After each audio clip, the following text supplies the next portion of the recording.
Medio de las multitudinarias protestas que vive la ciudad estadounidense de Seattle contra el racismo y la brutalidad policial, un miembro de la fuerza pública fue filmado pasando su bicicleta por encima de la cabeza de una persona tendida en el suelo. En la grabación, que ha sido compartida recientemente por distintos medios y a través de varias redes sociales, se observa al civil acostado cerca de la orilla de la calle, mientras un destacamento policial en bicicleta se acerca. Uno de esos uniformados, que en lugar de pedalear movía su vehículo de 2 ruedas con la mano, no dudó en conducirlo por el cuello y la cabeza de ese hombre. Las imágenes no explican por qué esta persona estaba en el suelo o si estaba herida. La policía de Seattle ha sido puesta en aviso y se espera una investigación al respecto. Buenas noches, gracias por sintonizar a esta hora la misión estelar de Noticiero Guatevisión. Es importante que usted ya esté con nosotros porque todo el equipo está listo para informarlo. Vamos a las noticias. En este mes patrio, te rayaste con las gangas que te trae Agencias Guay para equipar tu hogar. Agencias Guay presenta.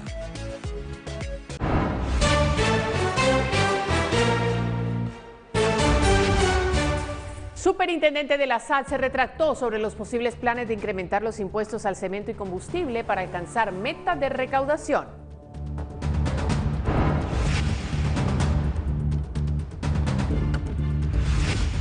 Estudiantes tendrán más días de clase. El Ministerio de Educación fija nuevas fechas para el cierre de ciclo. Además, le contamos cuál será el proceso de inscripción para el próximo año.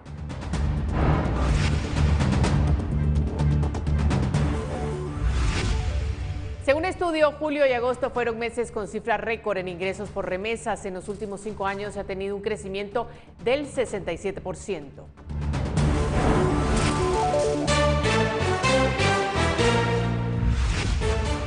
De enero a septiembre se ha incautado 4.3 millones de quetzales en mercancías de contrabando. Señalan que defraudación genera pérdidas de más de 2.400 millones al año.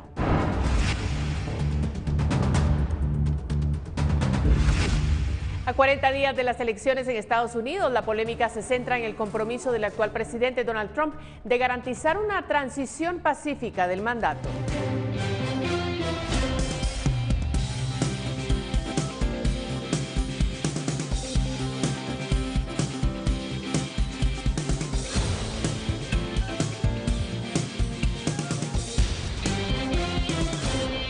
En este mes patrio, te rayaste con las gangas que te trae Agencias Guay para equipar tu hogar. Agencias Guay presentó. Marco Livio Díaz, superintendente de la SAT, se retractó sobre los posibles planes de incrementar los impuestos al cemento y combustibles. Esto en la participación que tuvo en el Congreso Industrial esta mañana. En una citación en el Congreso de la República el pasado 22 de septiembre, el superintendente de Administración Tributaria Marco Livio Díaz, luego de ser consultado sobre los niveles de deuda y de déficit fiscal, mencionó que como país se tiene la responsabilidad de elevar la carga tributaria y que posiblemente se necesitaría una reforma tributaria para lograrlo. Díaz respondió diciendo que no se prevé aumentos a los impuestos generales de la población, sino que se estaban analizando cambios de tasas al impuesto a la distribución de cemento y combustibles. Luego, en una conferencia de prensa, aclaró que el proyecto de presupuesto no plantea ningún incremento. El proyecto de presupuesto no contempla ninguna reforma tributaria, se va a alcanzar con lo que actualmente ya tenemos. Yo lo que manifesté es que si se quiere subir la tributación habría que empezar por pensar en algunos impuestos específicos, pero de momento no hay ningún proyecto y el proyecto de presupuesto no contempla ningún cambio en impuestos. Este jueves el superintendente participó en el Congreso Industrial organizado por Cámara de Industria, donde aprovechó a decir que nunca manifestó que en tiempos de pandemia habría un incremento. En ningún momento manifesté que en estos momentos de pandemia fuera a haber un incremento, no hay ningún proyecto de ley, no se ha presentado nada al Congreso de la República, es en el marco de una consolidación de la situación fiscal que yo creo que todos comprendemos. En estos momentos no vemos adecuado presentar todavía una reforma de esta naturaleza. Díaz, sin embargo, apuesta a que la meta de recaudación el próximo año, que es de 61.426 millones de quetzales de recaudación, se cumpla. Para Noticiero Guatevisión, Paula Osaeta. Mira, ante las dudas sobre cómo se han manejado los fondos sociales aprobados por la pandemia, el ministro de Desarrollo, a cargo de dichos rubros, fue llamado a interpelación en el Congreso de la República por solicitud del diputado Aldo Dávila. En la sesión, que arrancó 2 horas tarde, la falta de quórum nada más dejó avanzar con una de las 21 preguntas previstas. ¿Es usted afiliado, simpatizante, financista o miembro del partido Vamos por una Guatemala?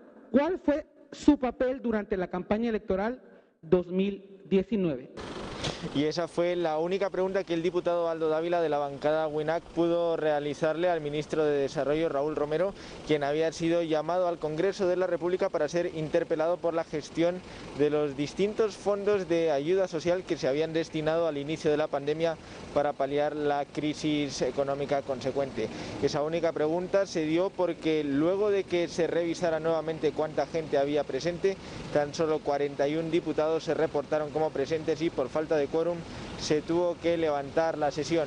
Incluso se marchó en discusión con algunos de los diputados que, aunque con horas de retraso, dieron pie a que se celebrara la sesión. En la previa, donde sí hubo parlamento, aunque no directo, hubo cruce de declaraciones. Nos sentimos sumamente complacidos, tal como se los habíamos comentado con anterioridad.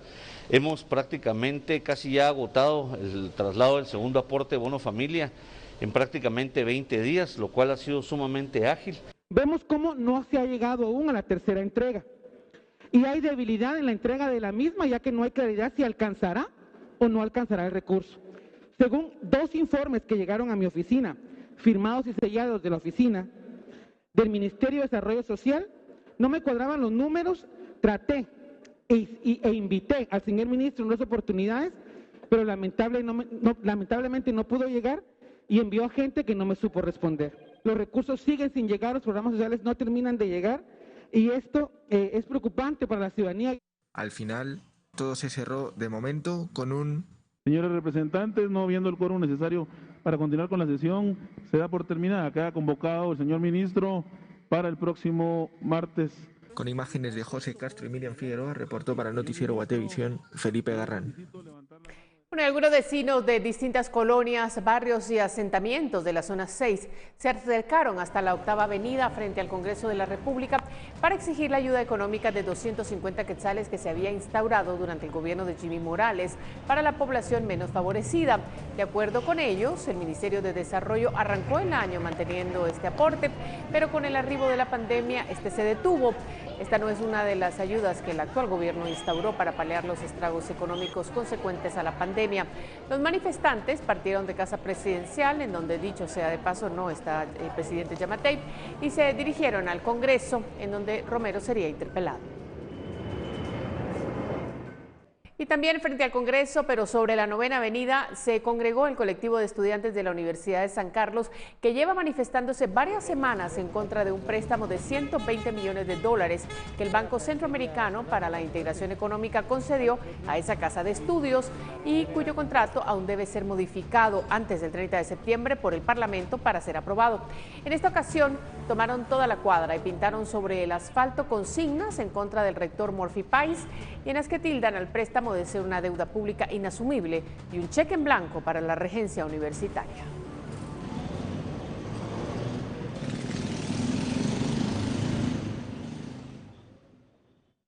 El Ministerio de Educación publicó las fechas de exámenes finales e información sobre el proceso de inscripción del ciclo 2021. Lo vemos en la siguiente nota. Este jueves, el Ministerio de Educación publicó en el Diario Oficial 2 acuerdos ministeriales sobre algunas reformas y lineamientos que deberán cumplir en el sistema educativo para el cierre del ciclo escolar 2020. En el mismo se especifican las fechas de las evaluaciones finales, las cuales quedaron así. En el numeral 87 se refiere a que hasta el 6 de octubre se entrega el trabajo final de prácticas supervisadas para el sector público y privado. Ese día también se debe entregar el seminario individual o grupal. El 24 y 25 de octubre serán las evaluaciones de fin de ciclo para todos los niveles educativos del plan fin de semana anual del sector privado, municipal y por cooperativa, mientras que el 26 y 27 de octubre serán las evaluaciones de plan diario en el sector privado. El sector privado finalizará el ciclo escolar 2020 el 30 y 31 de octubre. Del 2 al 6 de noviembre serán las inscripciones para el ciclo 2021 en los establecimientos educativos privados, municipales y por cooperativa. El 30 de noviembre será el último día del ciclo escolar para el sector público.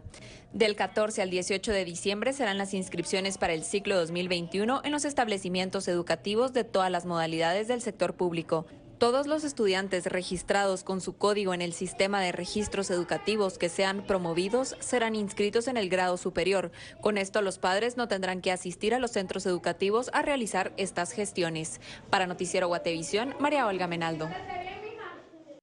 Bueno, y teníamos pensado esta noche hablar con la ministra de Educación.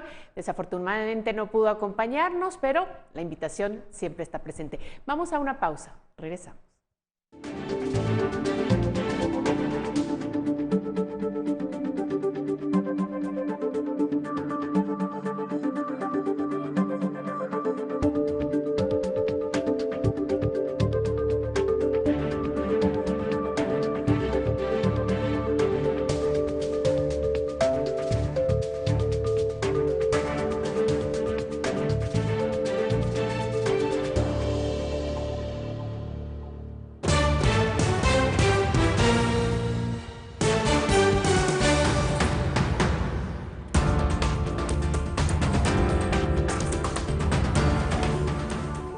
Escuintla y Guatemala se encuentran entre los departamentos con más extorsiones del país. Autoridades brindan cifras de detenidos en lo que va del año. Esto lo tenemos dentro de 6 minutos, cuando regresemos.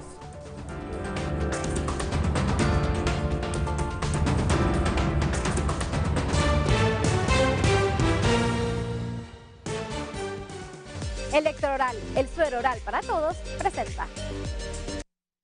Continuamos con más. El programa conjunto para fortalecer el financiamiento de la Gran Cruzada Nacional por la Nutrición se presentó en el marco de la tercera reunión del Consejo Nacional de Seguridad Alimentaria. Este jueves se llevó a cabo la tercera reunión ordinaria del Consejo de Seguridad Alimentaria y Nutricional, el cual fue dirigido por el vicepresidente Guillermo Castillo. En la misma se presentó el programa conjunto para fortalecer el financiamiento de la Gran Cruzada por la Nutrición. Que CONASAN aprobó es un poco superior a los 5.5 millardos de quetzales, más de 5.500 millones de quetzales, que va a estar distribuido dentro de distintos ministerios y algunas secretarías. Este presupuesto, pues obviamente junto con todo el presupuesto que el Ejecutivo ya envió, está en el Congreso, y es a donde a nosotros nos corresponde ahora enfocar nuestra petición para que el Congreso lo apruebe tal cual está, o reitero, de preferencia nos puedan incrementarlo. De este programa forma parte una contribución de 7.7 millones de quetzales del Sistema de Naciones Unidas. A través del Fondo de los Objetivos de Desarrollo Sostenible, la implementación del mismo permitirá que el alcance de la Gran Cruzada por la Nutrición sea mayor. Hay ya alrededor de 50,000 niños que han sido medidos para determinar si tienen o no tienen desnutrición aguda. Y únicamente un 0.6% de ellos han salido con desnutrición aguda y se les ha brindado el tratamiento necesario. Asimismo, más de 100,000 niños han sido suplementados con vitaminas y minerales, lo cual es muy bueno, sobre todo en tiempos de COVID, que tenemos que mantenernos todos muy saludables. En temas de nutrición también es muy importante que tengan esta suplementación. De enero al 22 de agosto se habían reportado 20.924 casos de desnutrición aguda. De estos, 13 fallecieron. En el mismo periodo de tiempo, en 2019, se reportaron 11.087 casos, lo que significa que este año hay un incremento de 9.837 casos de desnutrición aguda en el país. Reportó para Noticiero Guatevisión, María Olga Menaldo. Y los departamentos más afectados por las extorsiones en el país son Guatemala y Escuintla. En lo que va del año, la Policía Nacional Civil reporta la detención de 1,000 personas vinculadas a estas organizaciones criminales. La Policía Nacional Civil en la última semana han participado en varios operativos contra estructuras de extorsionistas y se han detenido a 50 personas implicadas en estos grupos criminales. El recuento de los capturados por estar vinculados a estas organizaciones que cobran las exacciones es de 1,000 personas en lo que va del año. Los departamentos en los que más influencia tiene la práctica de la extorsión son Guatemala y Escuintla. A este momento se han detenido más de 1,000 personas que estén involucradas con pandillas o en temas de extorsión, tanto a la Mara 18, a la Mara MS, o personas que son imitadores, que se hacen pasar por un pandillero para aprovecharse de un momento de crisis, incluso de un mismo familiar, para agenciarse del dinero que en algún momento él conoce que tiene ese familiar. Y de esta manera se han capturado incluso a personas que no pertenecen a estructuras criminales o a pandillas, pero se hacen pasar como pandilleros para poderse agenciar del dinero, en muchos de los casos de los familiares o de sus patronos en otros casos, porque son empleados de alguna empresa o de algún negocio. Este jueves las autoridades del Ministerio Público habilitaron una agencia fiscal contra el delito de extorsión en Escuintla, uno de los departamentos más afectados por esta práctica. En Misco y Villanueva, Guatemala, se han habilitado este tipo de agencias fiscales, reportó Edwin Pitán. Electroral, el suero oral para todos, presentó. Noticias del mundo. La vacuna del laboratorio chino Sinovac, una de las más avanzadas del mundo, podrá aplicarse masivamente a principios del próximo año. Según científicos de la farmacéutica, aseguran que tienen capacidad para fabricar cerca de 300 millones de dosis al año. Los fabricantes chinos han sido optimistas sobre el desarrollo de la dosis. Representantes de las empresas dijeron a medios de comunicación que esperan que sus vacunas sean aprobadas después de la fase 3 de los ensayos a finales de año. Sinovac Biotech espera suministrar su vacuna experimental contra el coronavirus a más países mediante la subcontratación de algunos procedimientos de fabricación. Mire, oficiales de policía británicos fueron captados en video cuando sacaban a empujones a un individuo de un concurrido tren londinense debido a que el pasajero no portaba mascarilla. En las imágenes se observa a un policía indicar al pasajero en reiteradas ocasiones que use una mascarilla o de lo contrario sería expulsado del tren, a lo que el individuo responde: tendrás que sacarme arrastrado. Del mismo modo, es posible escuchar a la gente referirse al pasajero como idiota por no utilizar cubrebocas, a lo que este contestó con un insulto al uniformado, motivo por el cual este comenzó a empujarlo a través de la multitud hacia la salida del tren.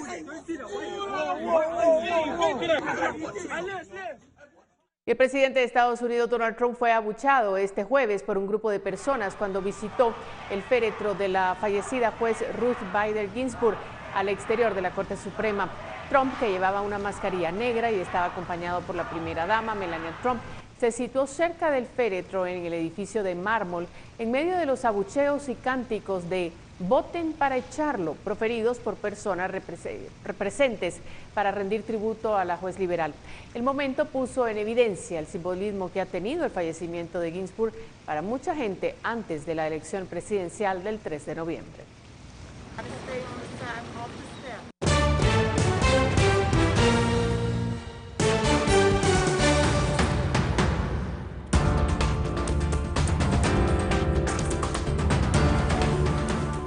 Personal de salud despide a la enfermera, quien por trabajo en el sistema de salud pública durante más de 30 años falleció a causa del coronavirus.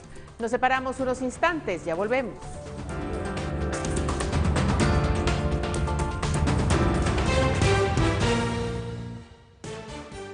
Continuamos con la más reciente actualización del Ministerio de Salud Pública y Asistencia Social. Señala que se diagnosticaron 491 nuevos contagios de COVID-19. Con esto, el país contabiliza 87.933 casos. También se reporta que 16 pacientes perdieron la vida. Ya son 3.170 el total de víctimas mortales. Según autoridades del Ministerio de Salud, hubo 666 casos recuperados estimados durante las últimas horas. En total, son 77.125 recuperados. Se dio a conocer que se realizaron 2.745 pruebas para detectar casos. El tablero da cuenta de que actualmente hay 8.304 casos activos estimados. Estos datos corresponden a la actualización del 23 de septiembre, desde las 0 horas hasta las 23 horas con 59 minutos. Y mire, entre sollozos, aplausos, tristeza, el personal de salubridad del Centro de Salud de la Zona 1 se despidió de la enfermera Marta Ramírez, quien por 3 décadas trabajó en el sistema de salud pública y que falleció este jueves por coronavirus, luego de luchar durante 2 meses con la enfermedad.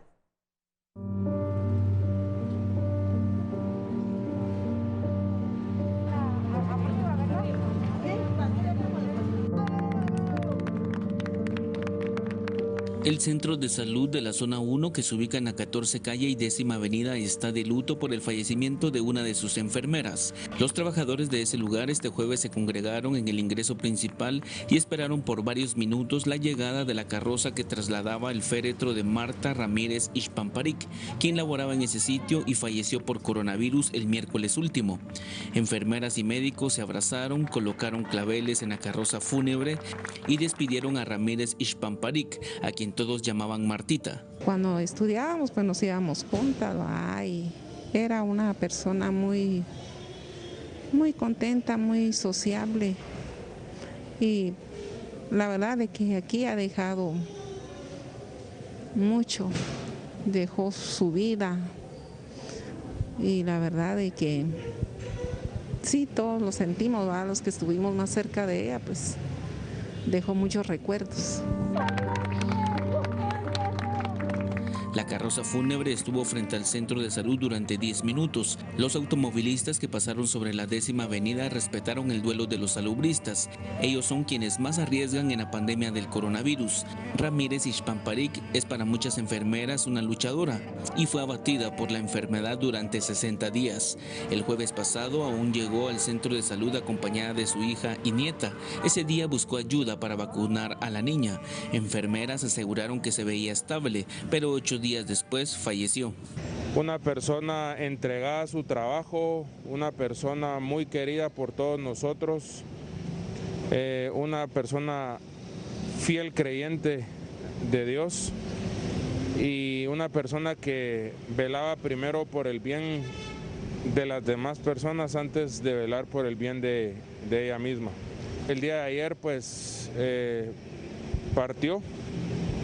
Después de 2 meses de haber sido diagnosticada de COVID. Los compañeros salubristas de Ramírez Ixpamparic ahora acuden a su escritorio. En una de las paredes de esa oficina fue colocada su fotografía y las personas por medio de plegarias despiden a Martita. Con imágenes de Carlos Hernández, reportó Edwin Pitán. Que descanse en paz. Vamos a continuar informando porque la temporada de lluvias en el país podría afectar a decenas de familias debido a que muchas comunidades son susceptibles a inundaciones, deslaves o hundimientos. Ante ello, las autoridades se preparan con la asistencia de alimentos para los damnificados. En las próximas 3 semanas se prevén fuertes lluvias en todo el territorio nacional. Ante ello, la Conred ya se prepara con más de 50 toneladas de alimentos para ser enviados a aquellos departamentos que puedan resultar afectados a consecuencia de estas, pero principalmente para apoyar a las familias damnificadas. Estas raciones, por ejemplo, individuales, raciones familiares, agua pura, pañales desechables, kit de higiene personal, en fin, son los recursos que forman parte de la asistencia humanitaria que Conred maneja.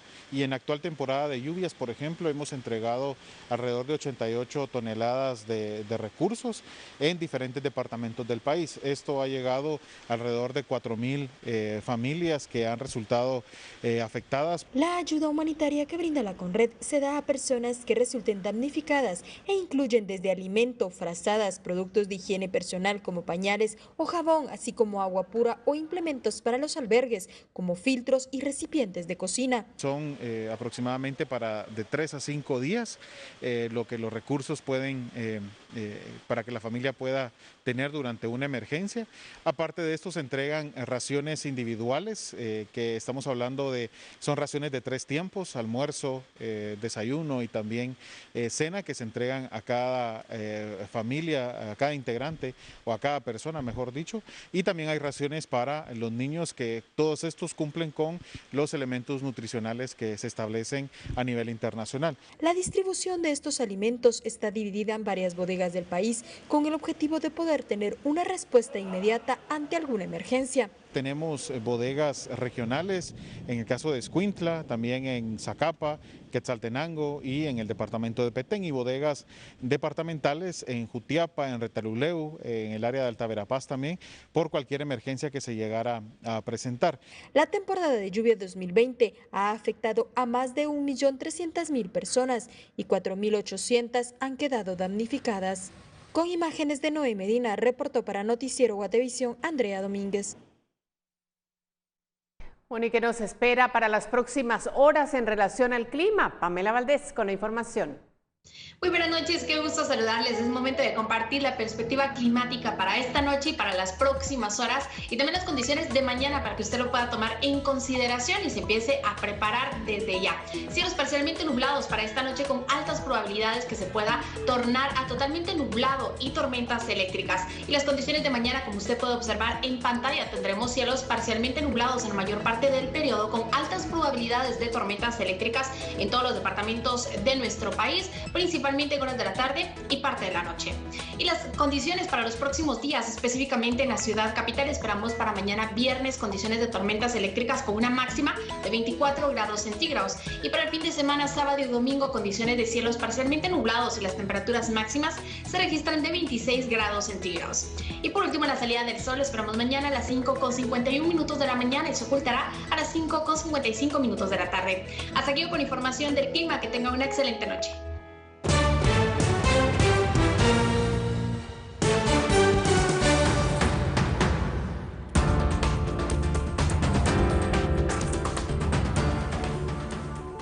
Según un estudio, julio y agosto fueron meses con cifra récord en ingresos por remesas. Ya regresamos.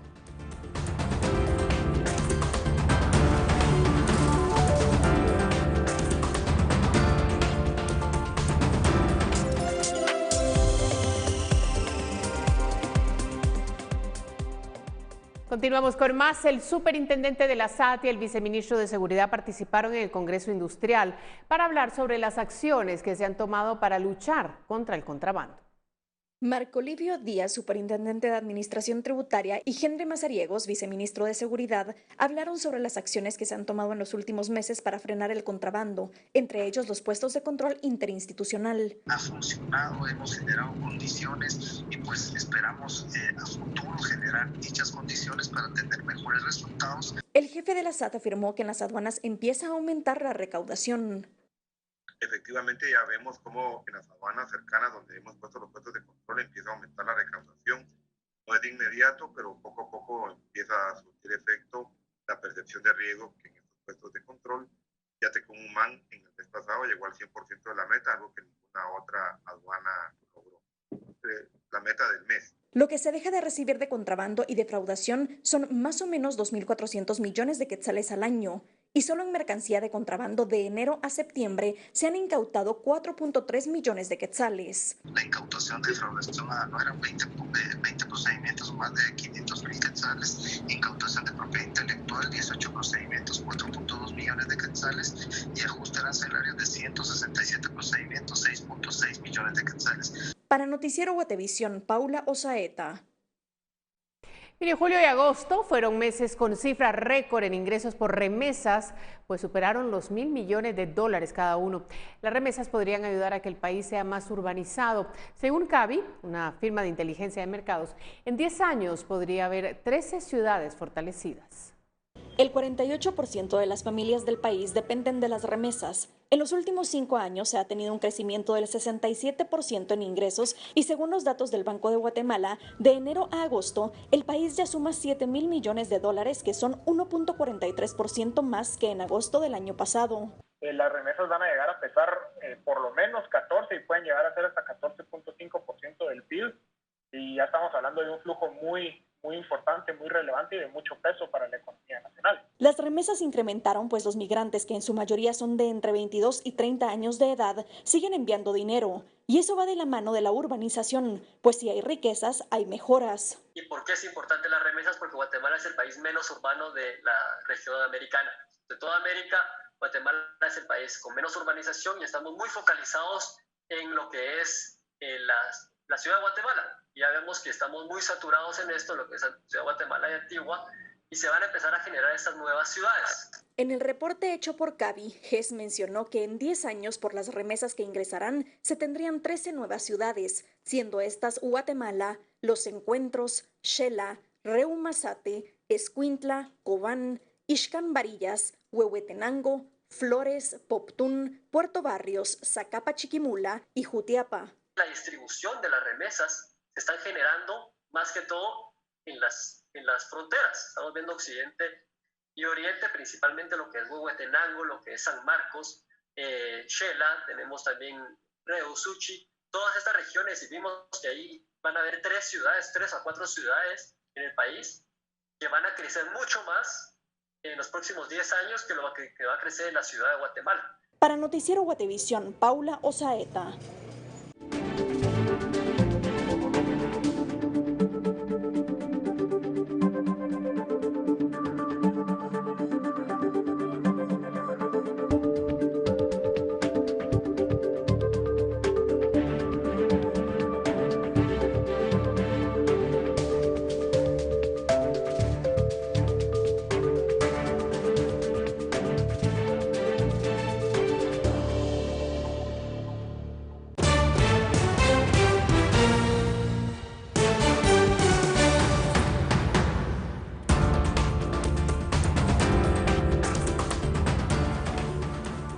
Antorcha de Correos vuelve a encenderse después de 70 años como parte de las actividades patrias.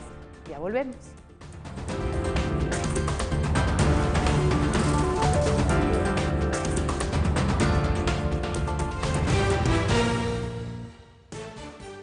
En más información, los católicos celebran a la Virgen de la Merced. Este año el festejo fue diferente debido a la pandemia. El templo permaneció cerrado, pero las flores y veladoras no hicieron falta. Cada 24 de septiembre se celebra a la Virgen de la Merced. Por eso, los fieles marianos visitan a la imagen. Flores, veladoras y plegarias le han dejado afuera del templo, esperando que la Virgen de la Merced cumpla con sus peticiones. Este año la celebración fue diferente debido a la pandemia. La Virgen de la Merced es venerada en diferentes partes del país, pero la primera imagen que existe en Guatemala es más antigua que la fundación de Santiago de Guatemala y se encuentra en el templo dedicado a ella en la ciudad capital. Es parte del patrimonio de la Iglesia La Merced, hoy a cargo de la Orden Jesuita, pero por su origen perteneció a la Orden Mercedaria, la tercera que fundó un convento en Guatemala. Este jueves los fieles no pueden visitar como de costumbre a la Virgen, pero las flores y las plegarias no harán falta desde casa. Con imágenes de Juan Diego González, reportó para Noticiero Guatevisión, María Olga Menaldo. Y a pesar de las restricciones por la pandemia, los fieles demostraron su devoción a la Virgen del Rosario, patrona de Quetzaltenango. La procesión no recorrió las calles alrededor del parque y fue solo intramuros, pero durante los 30 minutos que estuvo en el atrio de la iglesia, decenas de fieles se acercaron para elevar plegarias, tomar fotografías, lanzar pétalos o encender una veladora en su honor. Los tradicionales cuetillos ofrecidos por los taxistas de Xela, otros sectores de la población y vecinos no faltaron. A pesar de la pandemia, como parte de la tradición, al lugar también acudió una motobomba de los bomberos voluntarios. Y después de 70 años, la llama de la antorcha del edificio de correos y telégrafos en Guatemala vuelve a encenderse con motivo de una nueva era para el correo en Guatemala. En la 12 calle y séptima avenida de la zona 1 se encuentra el edificio de correos y telégrafos de Guatemala. Este fue construido entre 1938 y 1940 en la época del gobierno de Jorge Ubico. En su cúspide se encuentra una antorcha que por mucho tiempo permaneció apagada y este 14 de septiembre, después de 70 años, volvió a arder. Ya procedemos a encender aquí el dispositivo del encender la antorcha, hace un fluidito ahí como que dispara algo, es porque están enviando la presión del gas para arriba.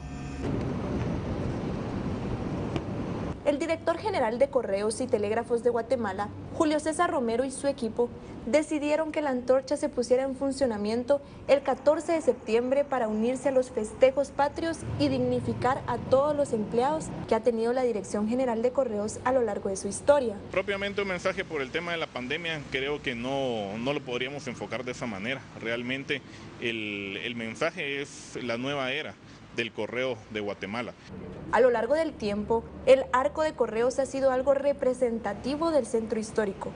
Fue declarado Monumento Nacional por acuerdo ministerial 923 el 9 de noviembre de 1981.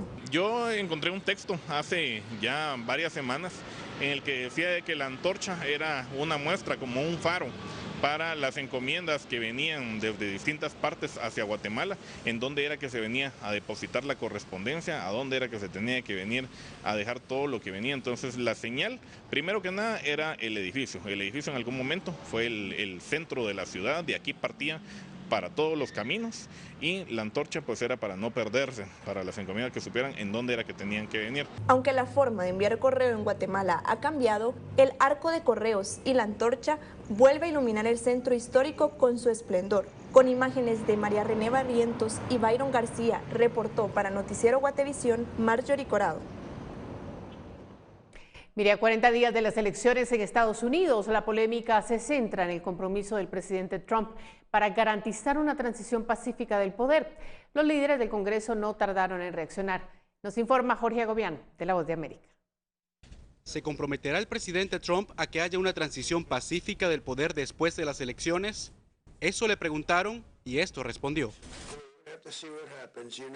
Bueno, tendremos que ver lo que pasa. Ustedes saben que me he estado quejando enérgicamente sobre las papeletas y las papeletas son un desastre.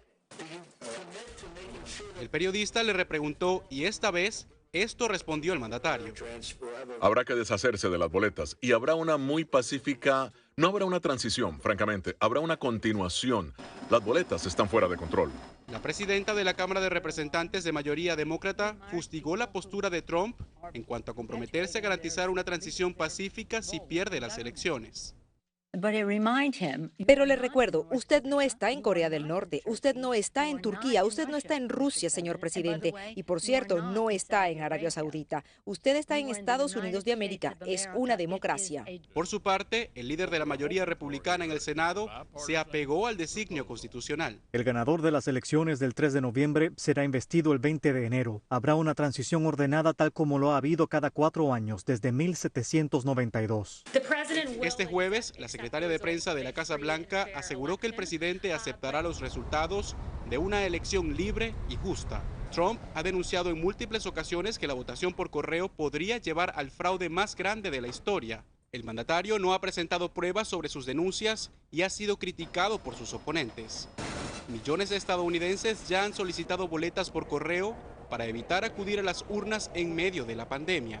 Del otro lado, su oponente Joe Biden ha mostrado confianza en el sistema electoral y también ha criticado la postura del mandatario.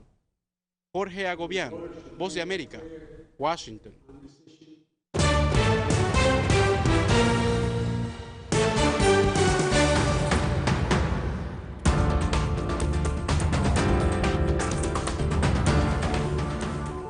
Bayern de Múnich suma un título más a su historia, ahora la Supercopa de Europa, tras vencer al Sevilla en la prórroga. Ya regresamos.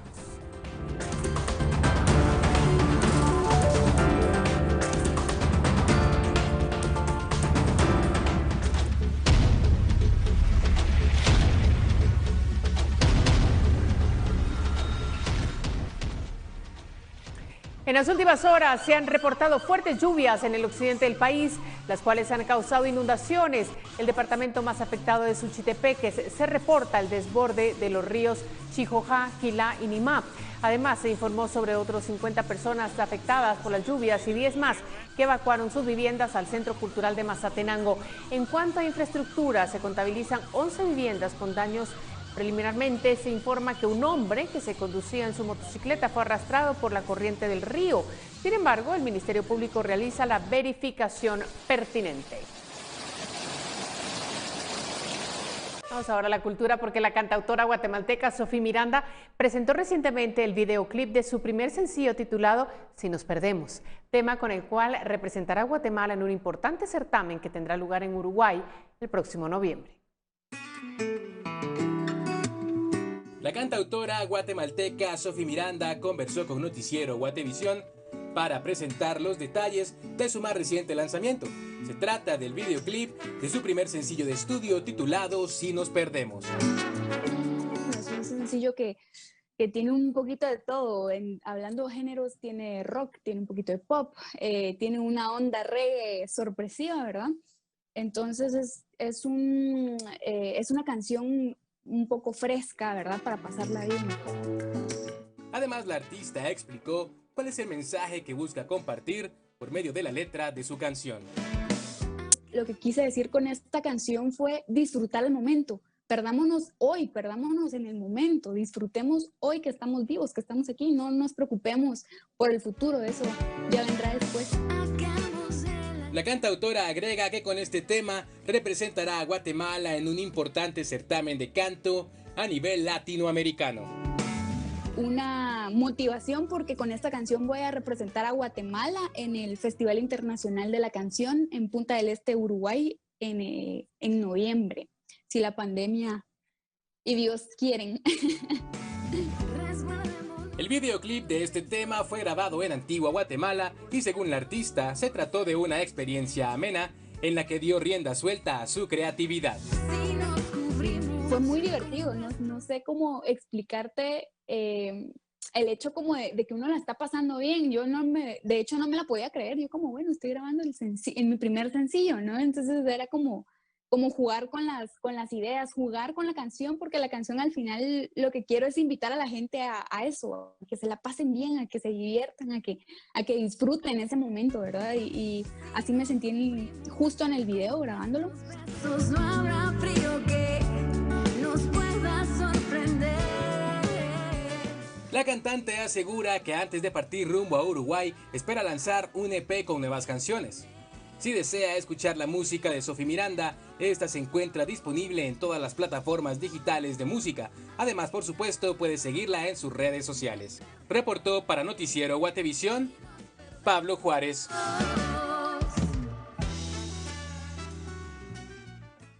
Bueno, suerte a Sofi Miranda en ese concurso internacional. Nosotros nos despedimos así, agradeciendo su compañía y por supuesto recordándole que regresamos mañana con más noticias. Buenas noches. Eres admirable porque sin importar las circunstancias, demuestras esfuerzo, entrega y dedicación en tu trabajo. Por eso, hoy Ducal te rinde un sincero homenaje porque continúas llevando los frijoles a la mesa. Es momento de estar unidos.